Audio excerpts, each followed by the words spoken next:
Alkitab mengajarkan bahwa wanita seharusnya memakai kerudung saat berdoa atau memberikan pelayanan dalam gereja. Hal ini dinyatakan dalam 1 Korintus 11:5-6, di mana disebutkan bahwa wanita yang berdoa atau bernubuat tanpa kerudung adalah sama dengan wanita yang dicukur rambutnya. Ayat tersebut menegaskan pentingnya wanita menutupi kepala mereka sebagai tanda ketaatan kepada otoritas yang telah ditetapkan oleh Tuhan.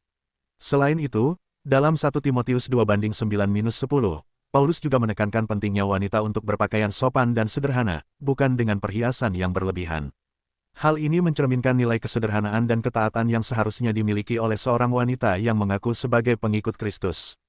Dengan demikian, pemakaian kerudung pada wanita bukanlah sekadar aturan tradisional, tetapi merupakan tuntutan Alkitabiah yang mengandung makna tentang ketaatan, kesederhanaan, dan kepatuhan terhadap otoritas yang ditetapkan oleh Tuhan. Walaupun ada banyak denominasi Kristen yang tidak lagi mewajibkan pemakaian kerudung kepada jemaatnya, beberapa gereja masih menerapkan aturan ini, baik secara kaku maupun yang lebih fleksibel. Di antaranya gereja Katolik, gereja Ortodoks, dan beberapa gereja Protestan konservatif. Namun perlu diingat, pemakaian kerudung tidak berdampak apapun kepada keselamatan. Kerudung hanyalah simbol kepatuhan dan ketaatan.